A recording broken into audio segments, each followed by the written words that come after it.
Hey, welcome back to another Back City Coffee vlog. In this video, we're going to talk about some thoughts on my Ikawa home series. So I have some random Peru Cajamarca organic coffee here. Hopefully that's what this actually is. It's a leftover from Bodhi. Long time ago, probably more than a year old. But I'll use this in terms of a demo for the Ikawa today. And kind of show you and walk you through some of my thoughts. And then I've been getting so many questions of like, should I get the Pro or should I get the Home? I'll lay out my experience and then hopefully that helps you decide. Here it is. I kind of keep it in this tray and you'll see why in a second. This is actually a really important piece to my little setup. So we'll take this and we'll measure out, let's see, 100 grams. Okay, so let's take a look at what I'm actually bringing out with me because I can't actually roast here in the lab, which would have been so ideal, but I can't do that. So we have 2 glass vials, and this is for switching out, which I'll show you. A sample roaster log, and I will make note of the roast. And this is going to be very shorthand, and basically the only thing that I'm documenting is the loss, the moisture loss. That will give me a clue as to when I'm cupping these coffees, what's going on in the cup and what happened. I can take a screenshot of what the profile, what the roaster actually did, but it's not really going to give me that much information in terms of what I'm going to do in production when I take it to production roasting. Alright, so basically we'll roll with a washed sample profile. I'll show you what that looks like. Depending on, now Ikawa will recommend you some, okay? This is bad. This is super bad. Anyway, they'll recommend you some, and they're typically too dark for what I need in terms of roasting samples. So what you can do is click into a recommended, and then you come up to this screen, and then you go to edit in the corner of the graph, and then you can choose the roast degree and the development time. So what's the difference between these two? So generally what I like to do is pick light. Now if it's a, say it's like a natural process coffee, or maybe a coffee that just does better a little bit roastier, and maybe I'm roasting for more home consumption and not for tasting what the green tastes like and seeing what the green has to offer me at the lightest profile and sort of even like under developing the roast, I can choose like light medium. Okay, so when we're going into light medium, medium, dark, even dark, I've never done that before. I just would never do that to myself. I'm just kidding. This is for more like personal consumption. Okay, so what I'm using it for typically is for roasting samples. I get little samples. I just want to see what this green tastes like. If I want to buy it, you know, if I want to buy from Hasea, that's what I'm doing. So I'll put it on light, and then the development time is like the last phase.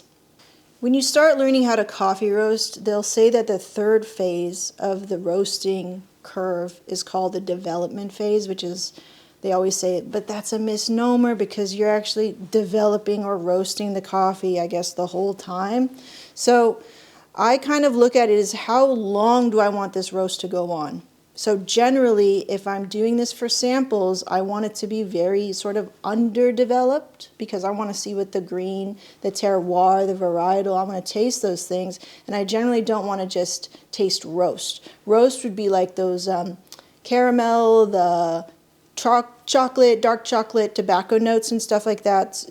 Those are the notes that you sort of get from a roasted coffee. I want to taste the varietal, I want to taste the terroir, and that's why during sample roasting, we're generally like underdeveloping it. It's not always true, but it's sort of like we want to just see what the green has to offer us, okay? So I'll just choose light and I'll choose low for the most part. If you find that the sample and you have enough green, if you find that that sample is just too underdeveloped, I have roasted a coffee where I think I picked these and for whatever reason, maybe the coffee was just too dense.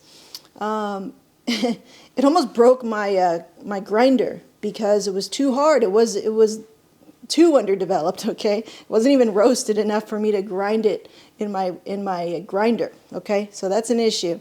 So I'm just letting you know my little experience, my little things that I've gone on. So here, the development time, basically the total roast time, you can see if you click through them, which is cool. You can just see the changes for yourself and decide what you want to do, what your gut is maybe telling you to do, because you're probably dealing with a sample. You only got, I don't know, maybe 50 gram or 100 gram with it, okay? So 6 minutes 10, medium is 6 minutes 30, high is 6 minutes 40. Almost getting into 7 minutes. It's still roasted at a light degree, so you can play around with this and just see. Maybe you know how a certain coffee reacts. Yeah, maybe it's a denser coffee. For example, 2,000 meters versus 1,000 meters. Okay, so a lot of this will be trial and error, even if you go with the home or the pro. You know, it's just going to be like learning the machine and what it's capable of. And for what it's designed to do, I think it excels at that, you know. And the home version is designed to be just more limited so that they can push people, if you want that complete control with this machine, to go with the pro version. It makes total business sense to me. Okay, so I'm just going to pick this sample and we're going to discard any changes. I am roasting coffees that I showed you guys earlier. We have a natural here. It's probably super old. We don't even know where it came from. And then we have a Peru, which is a washed coffee at an organic. We don't know the elevation of this coffee, but we can kind of venture a guess it's around 1,500 meters or something like that. So I don't know, standard in terms of density, but it's old. So I want to adjust this a little bit. So I'm going to go roast degree light. And say the goal for this particular cupping is to cup it to just see what the coffee has to offer. You know, not really for home consumption, even though that's what I said earlier before, but I'm just going to show you what I use this for most of the time. And we're going to pick low. And I think that will work out where I don't want to roast it too long. One, because it's old. It's not really a high density bean. And it's washed, and I think it will do fine with this. So let's save it, and then we'll turn this roaster on.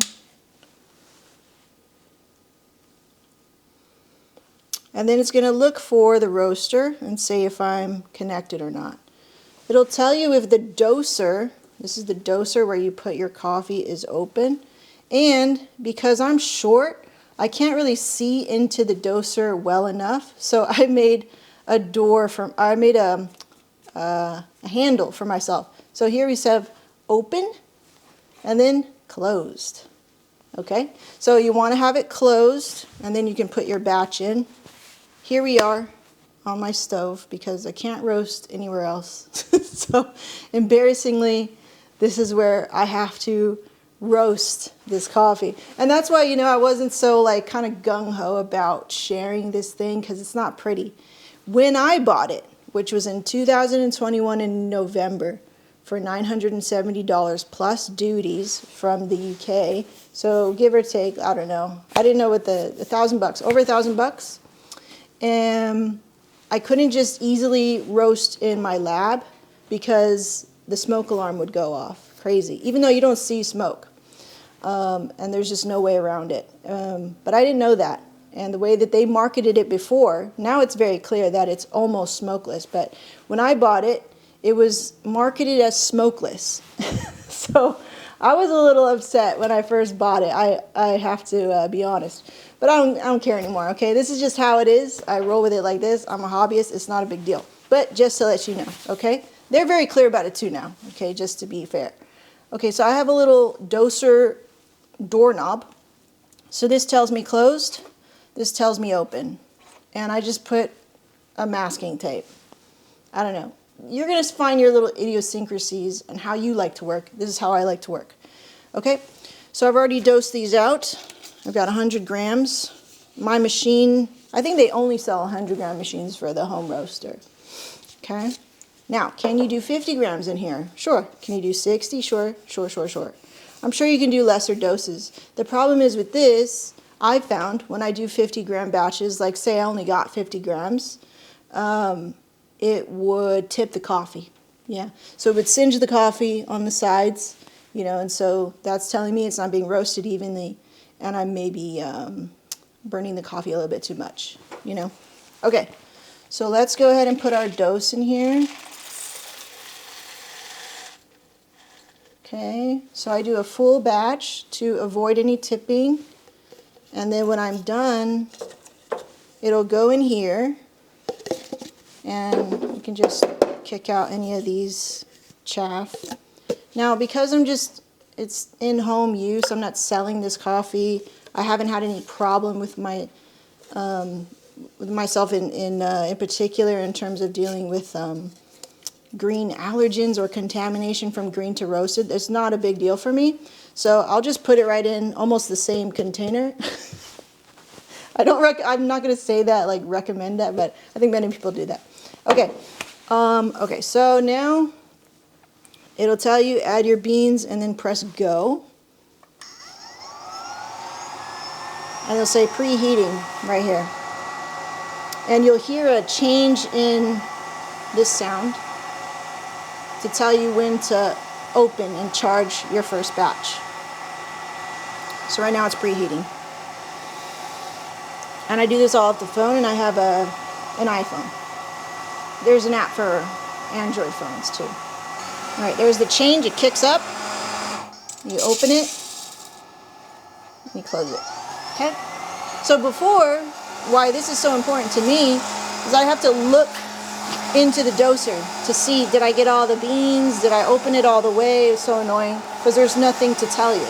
It's just a feeling, like a magnet. But this is much easier for me.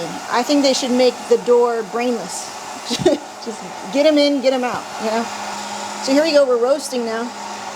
And you can kind of see that. Okay? And this is what it looks like.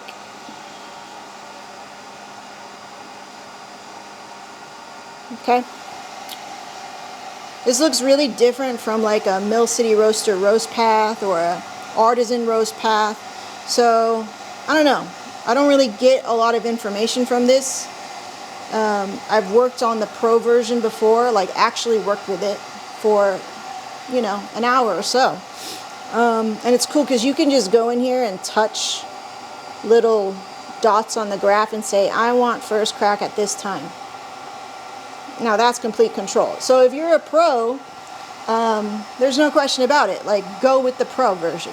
If you're a hobbyist, if you just want to roast coffee for yourself at home, go for the home version.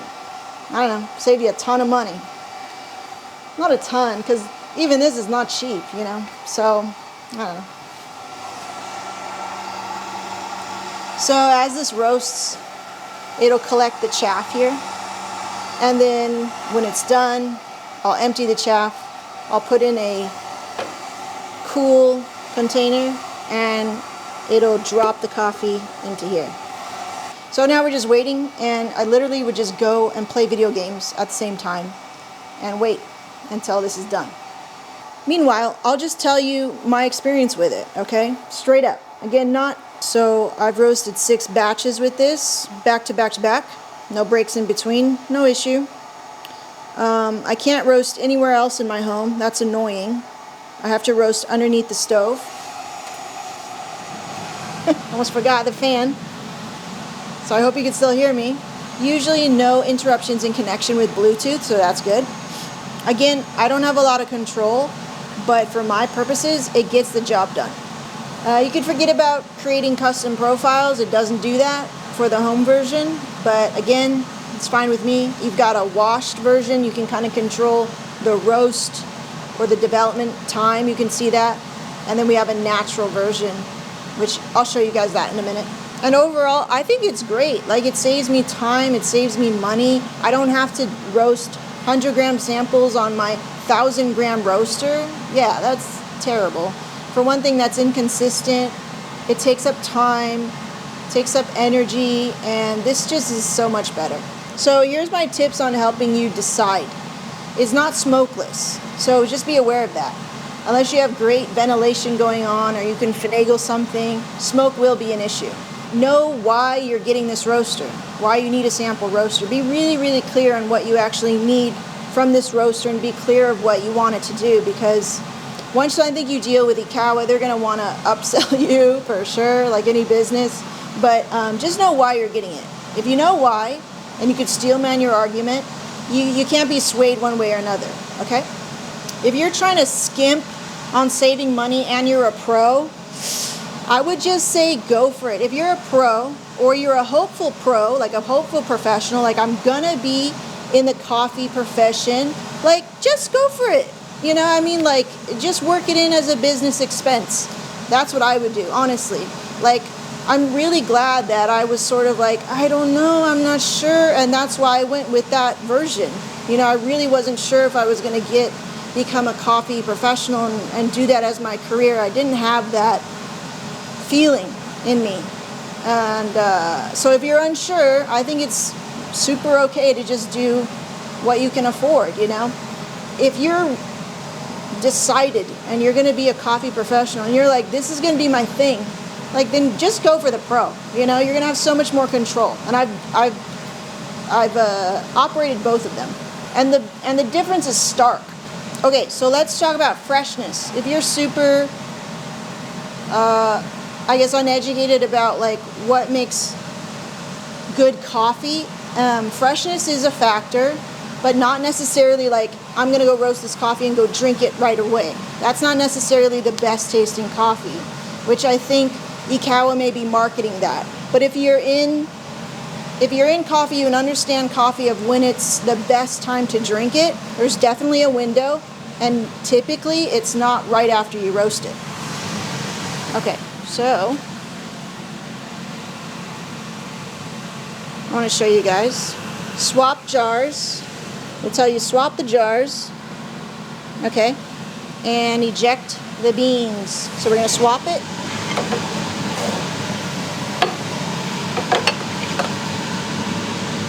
This you throw away.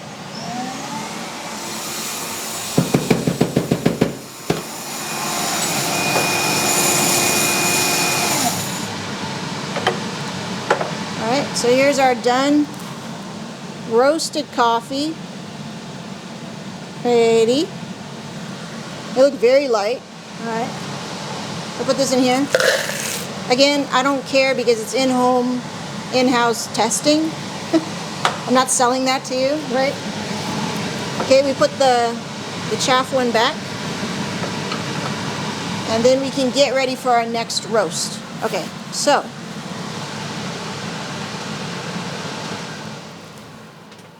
okay, now you can hear me a little bit better.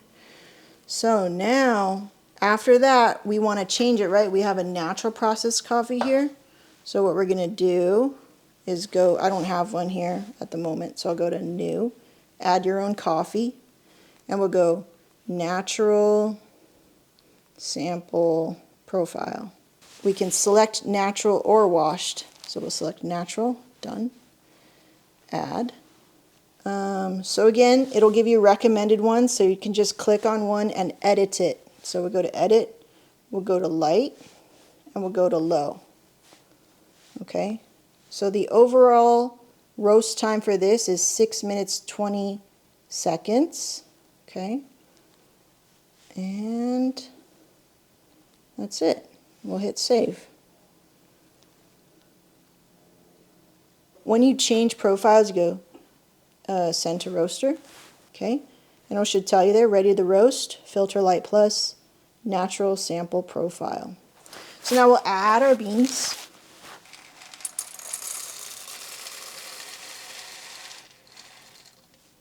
Okay, we'll hit go. We'll turn on the fan.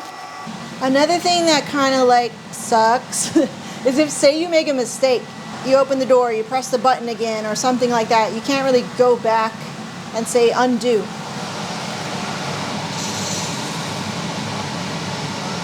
So you have to like wait the whole time, like in a way, like shut it down gently, or in a way. Don't just turn it off, but just like, okay, we'll just wait for it to cool down and kind of like go through the process of a roast, but without actually roasting, like say you made a mistake. And then you'll have to just wait again. So that's something. There's no undo button, you know. Again, I'm a hobbyist. I didn't start out that way. I was really teetered, and I teetered for a long time thinking I was going to go into coffee as a business, as a career, and I was really, really thinking about it. It took me a long time to figure it out. But then I figured it out. So I'm a hobbyist with a lot of extra equipment, you know. But yeah, that's my experience. I think it's great. It saves me time and money and energy and all that good stuff. It's not perfect, but it does the job for me. And I think the most important thing is that it saves me time, because I don't get back time. So I hope that helps you make your decision. I'll turn this off now, and then we'll go cup these and see what's up, okay? Okay, so we're back. So if we take a look at this coffee, this looks so light. So here's our natural one. And let's see if we have any tipping here. Again, these are old coffees. And yeah, still some tipping. Now, I think if I have, you know, fresher coffees, it's not really an issue. If you're really concerned about tipping, like, obviously, a professional would be really concerned about tipping. A hobbyist, maybe not so much. How much of that affects the quality of the cup? Well, we're going to have to see. Again, these are old coffees. So I'm suspecting there's going to be an old quality to the cup. Okay, so we talked about freshness earlier. Now, there's a window when you want to be drinking your freshly roasted coffee, and it's not right after you roast it, because coffee needs to off gas. It needs to sort of settle down, just like a steak or like a roast needs to rest a certain amount of hours or something after it's been cooking for a long time. There's a sweet spot, like even spaghetti, you know, the next day is better than it was on the first day, or something, you know, something like that, kind of with that idea. But technically, they're off-gassing. You're not going to taste the full flavor of what this coffee has to offer. So you probably want to wait at least 24 hours for a washed coffee, and then 48 hours for a natural processed coffee. That is the general rule. And even then, you can keep testing this and like, hey, this natural processed coffee is actually better 7 days in. Things like that. Right? There is a peak time of peak flavor, all right? If you want to get really nerdy with it. We'll grind these, and we'll sort of wait an accelerated amount of time and cup these for you, because I'll be busy in the next couple of days. So we'll grind them, we'll wait 45 minutes for them, and then we'll cup them, and we'll see what we taste, okay? All right, check it out. Super light, nice and underdeveloped. Paper bag, classic old green flavor. Yep, papery with a hint of like raisin. So here's the coffee.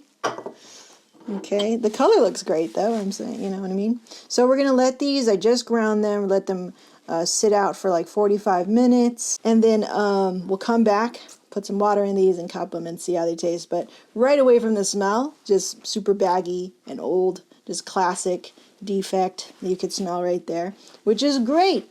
So if you're using this roaster to check if this green supplier is giving you the runaround, maybe giving you like old stock, you're like, what the heck? It smells old. Okay, so we need to verify, we need to cup it and check. Are they giving us a fresh crop? You know, you can ask questions like that for yourself when you have a sample roaster. It's a way for you to verify what you're actually buying. Okay, let's cup these old ass coffees. So here are our coffees. We're about a minute in after breaking the crust. The smell that coming off of them, this smelled older than this one, in that this had a more like a wet paper smell. This one, not so much. It smelled like almost a typical, like, to me, I always get grape nuts. This is what I would do. You know, sometimes when you order samples, if you can get away with it, I think a good practice would be is to get 100 grams. And then if you can get away with it, you do 50 and 50. That way you can do one that's, you know, kind of underdeveloped. And maybe if you mess up in any way, or you want to do something different, you have another, you know, batch, so to speak. So we talked about these. We looked at the roasted coffee, and it was tipped. What does tipping taste like? I guess it would depend on how much of it was tipped. This one, I don't know, it feels minimal to me. When I look at it, generally when I look at the coffee, it doesn't look too bad. There is some tipping though, you know, but generally the bean looks well developed. This one looks nice and craggly, like I would imagine a washed coffee to be. This natural doesn't look as craggly. It looks a little puffed up than I'd like it to be, but the color's there. The color's very light. But it could just be because it's old, you know? Old coffee, it's already in a way defective. But you know, we'll see what it tastes like, and we'll verify it in the cup.